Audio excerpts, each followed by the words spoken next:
पहिले तर मी तुमच्या इलेक्ट्रॉनिक मीडियाच्या माध्यमातून अण्णा हजारेंना वाढदिवसाच्या खूप खूप शुभेच्छा देतो। अण्णा हजारेंनी जे दादांच्या विरोधामध्ये शिखर बँकेचा रिट फाईल करणार आहेत, पण मला अण्णा हजारेंना एक प्रश्न विचारायचा आहे की त्यांचा जो चेला होता केजरीवाल, तो दारू घोटाळ्यामध्ये आणि भ्रष्टाचारामध्ये त्या दिल्लीच्या जेलमध्ये आहेत आणि त्यांच्याबरोबर काँग्रेसवाले आहे, त्यांच्याचबरोबर शिवसेनावाले आहे। हे शिवसेनावाले काँग्रेसवाले त्यांचं अभिनंदन करून राहिले, तर अण्णा हजारेंनी त्यांचं अभिनंदन स्वीकारलं का? म्हणजे आता अण्णा हजारे हे भ्रष्टाचारांच्या बरोबर गेलेले आहेत का? एक तर चेला त्यांचा गेलाच गेला, त्यांनी ते तर पहिले क्लिअर करावं की बा मला यांचं अभिनंदन यांनी जे केलेलं आहे माझं की दादांच्या विरोधामध्ये मी कोर्टात जात आहे, त्याच्याकरता काँग्रेस झालं, शिवसेना उभाटा झालं, त्याच्यानंतर बाकीचे विरोधी पक्ष झाले, तर त्यांनी क्लिअर करायला पाहिजे ना। आणि कशा करता जात आहे? आता इतके दिवस झाले ते क्लीन चिट दादांना पहिलेच मिळालेलं आहे, फक्त दादांची इमेज खराब करण्याकरता म्हणून हे विरोधी पक्ष आता कामाला लागलेले आहे। कारण त्यांना माहीत आहे येणाऱ्या 2-3 महिन्यामध्ये जे निवडणुका आहे त्या निवडणुकांमध्ये दादा हे 1 नंबरवर राहतील आणि या राज्याचे मुख्यमंत्रीसुद्धा अजितदादा पवारच होतील, याच्यात काही वाद नाही।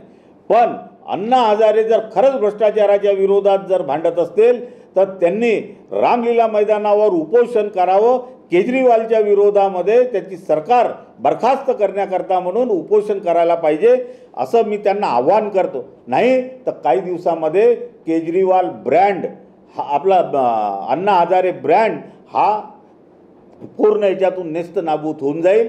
म्हणून अण्णा हजारेंनी ही चूक करावी नाही।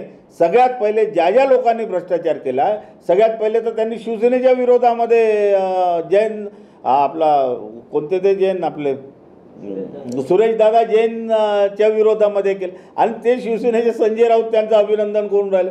अरे पण ते तर भ्रष्टाचारांच्या बरोबर आहेत ना, संजय राऊत झालं, काँग्रेस झालं, तर मग आता यांची नैतिकता राहिलीच कुठे आहे? म्हणून अण्णा हजारेंनी ताबडतोब येणाऱ्या या 8 दिवसात आपला अण्णा हजारे ब्रँड हा परत रामलीला मैदानावर बसू उपोषण करून या सरकारला खाली खेचण्याचं काम करावं, असं मला म्हणजे कोणते केजरीवाल सरकार त्यांचा चेला होता ना, मग त्या चेल्याच्या विरोधात तर पहिले आंदोलन करायला पाहिजे।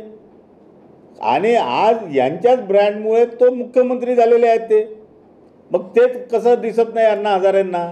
आणि आता एकदम कुठून रिचार्ज मिळाला माहीत नाही, काही दिवसा पहिले एक रिचार्ज मॅडम होत्या, आता अण्णा हजारेंनाही रिचार्ज मिळालेला आहे, त्याच्यामुळे ते पण आता म्हणजे ह्या रिचार्ज काय याचं काय टॉनिक आहे हे काही कळायला मार्ग नाही।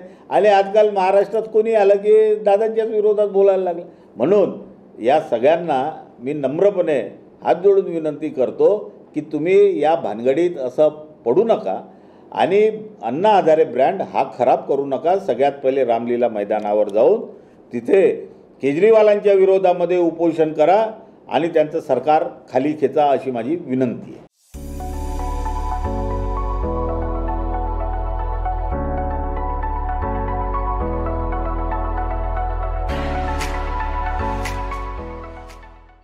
इस शादी सीजन तैयार हो जाइए सेंटर ऑफ अट्रैक्शन बनने के लिए। कैसे? सचिन लाइफस्टाइल के बेहतरीन कपड़ों के साथ। जी हाँ, सचिन लाइफस्टाइल में ladies wear, kids wear, men's wear सभी सेक्शन के लिए कपड़े अवेलेबल हैं। और साथ ही में इस शादी की शॉपिंग को पॉकेट फ्रेंडली बनाने के लिए सचिन लाइफस्टाइल लेकर आए हैं आपके लिए फ्लैट 15% का ऑफ। तो अभी आइए और अपनी शादी की शॉपिंग सचिन लाइफस्टाइल से करके जाइए। हमारा पता शताब्दी चौक, बेलतरडी रोड, रामानगर, नागपुर।